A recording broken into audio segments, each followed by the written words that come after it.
Gracias por estar con nosotros. Esto es Frente a Frente. Un servidor, Guillermo Ahumada. Y si usted nos quiere escribir, la dirección estará en pantalla, gahumada@lbimedia.com. El día de hoy les voy a presentar un programa muy interesante que le va a llamar la atención porque todo el mundo tenemos miedo o pensamos que nos puede pasar algo parecido o escuchamos de que a alguien le ha ocurrido y lamentablemente ha quedado con algún tipo de consecuencia, secuela, porque le dio un ataque cerebral. El día de hoy le voy a mostrar un comercial que se usa para explicar un poquito de qué se trata el tema y posteriormente le presento a los invitados. Mi esposo pesaba más de 250 libras, que su familia tiene presión alta, su mamá sufrió de un ataque cerebral, pero un día cambió nuestra vida por completo. Estaba sentada mirando televisión con mi esposo. Cuando quería conversar con él no pude conversar. Si es que yo no hubiese ido a la charla sobre ataque cerebral, yo no hubiese sabido los signos del stroke fast, ni mi esposo hubiese estado alerta de los signos que él vio. Hay que reconocer los síntomas. El día de hoy le voy a presentar al doctor Lucas Restrepo. Él es médico, neurólogo científico y vamos a hablar, él nos va a explicar los cómo, los por qué, los dónde y también una sobreviviente, ¿no es cierto?, de uno de estos famosos ataques. Ella es una actriz, una connotada actriz que me da mucho placer presentárselas, es Claudia Montaño. También tengo una profesora, una docente que nos explicará también la lectura, qué papel juega el leer, ¿no es cierto?, el investigar, y también con el doctor sobre cómo nos podría ayudar. Vamos a comenzar con Claudia Montaño para que nos explique, Claudia, qué fue lo que te pasó y cómo sentiste lo que te pasó. Sí, como no, con mucho gusto. Me voy a platicar mi historia. Estaba yo trabajando y de repente sentí un dolor de cabeza fuertísimo que nunca había sentido en mi vida. Y después no podía ver bien con este ojo. Al rato cualquier cosa que yo cogía con la mano derecha se me caía. Y yo dije, pues, ¿qué es esto? ¿Qué me está pasando? Yo no lo podía creer porque yo no conocía los síntomas de una embolia. Después, cuando quería caminar, iba arrastrando la pierna. Yo dije, pero Dios mío, ¿qué es esto? Y cuando quería platicar con alguien, se me venían todas las palabras a la mente, pero me costaba muchísimo trabajo el poder hablar. Y estuve en el hospital 4 días en cuidados intensivos. Ahí en el hospital te dijeron que lo que tenías era una embolia, un stroke, como le dicen por acá, y estabas con unas venas rotas o algo por el estilo. Sí, fíjese, Guillermo, que cuando llegué al hospital, inmediatamente me hicieron varios estudios y se dieron cuenta que lo que me ha pasado es que me ha dado un derrame cerebral. No encontraron ningún coágulo, me hicieron CAT scan y MRI del cerebro, del corazón, de las venas de las piernas.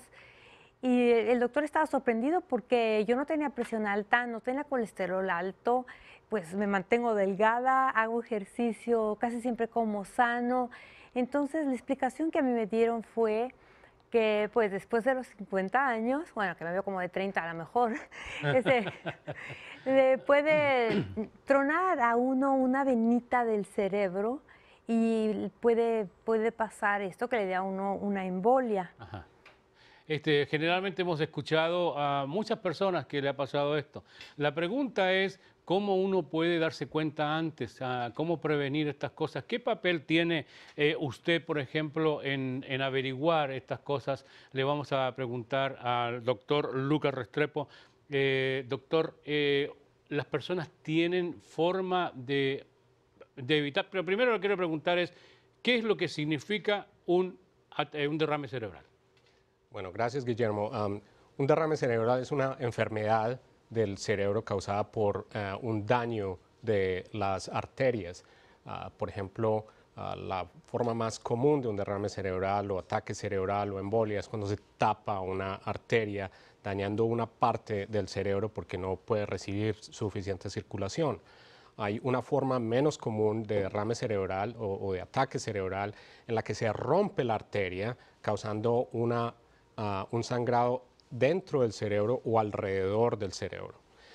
Y entonces hay varios motivos por lo que esto sucede.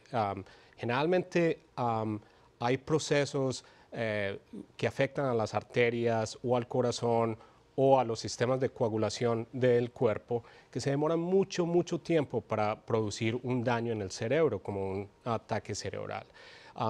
Cuando uno ve personas con ataque cerebral, más o menos 9 de 10 personas tienen lo que llamamos factores de riesgo, es decir, hay cosas que están asociadas a un derrame cerebral. Por ejemplo, los factores de riesgo serían...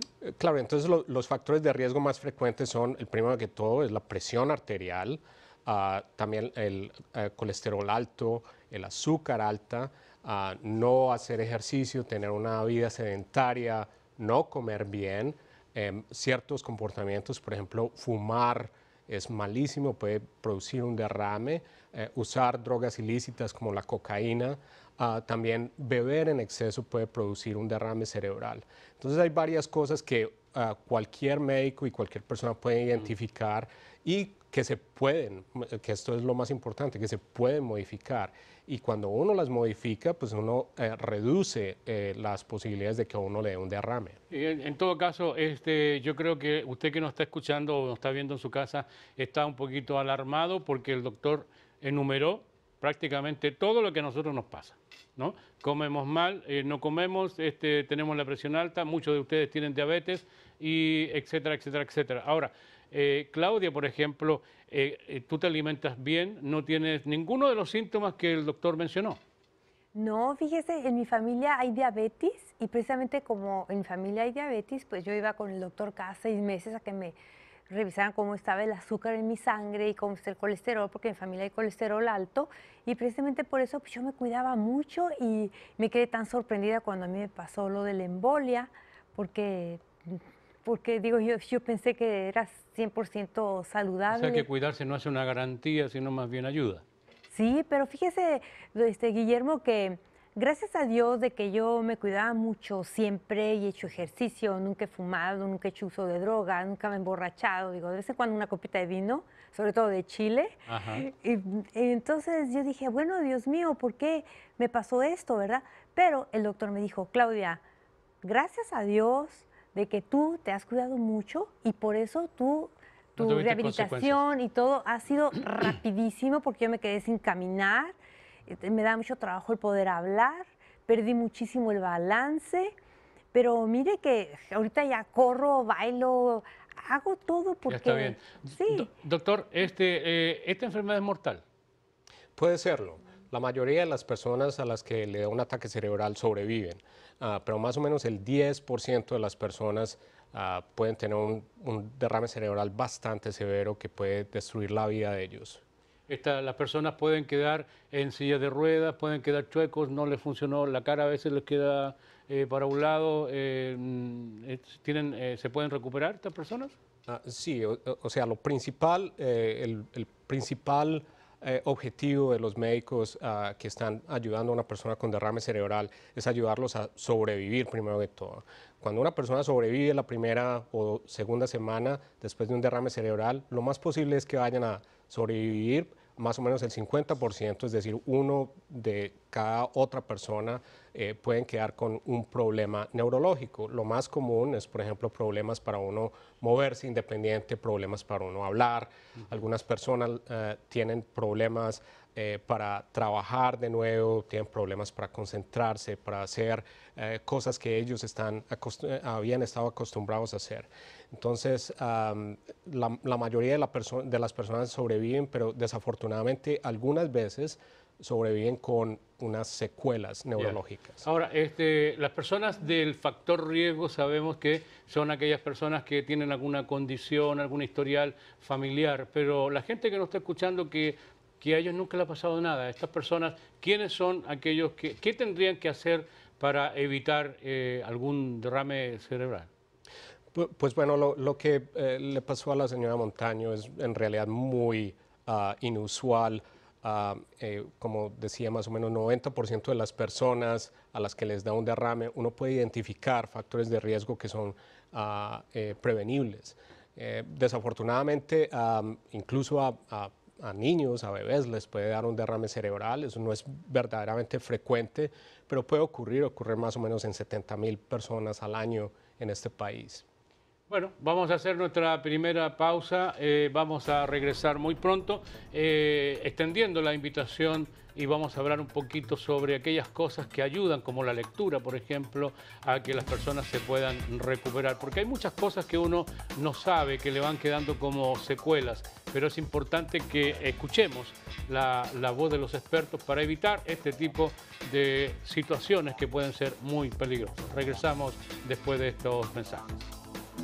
Mi esposo pesaba más de 250 libras, que su familia tiene presión alta, su mamá sufrió de un ataque cerebral, pero un día cambió nuestra vida por completo. Estaba sentada mirando televisión con mi esposo. Cuando quería conversar con él no pude conversar. Si es que yo no hubiese ido a la charla sobre ataque cerebral, yo no hubiese sabido los signos del stroke fast, ni mi esposo hubiese estado alerta de los signos que él vio.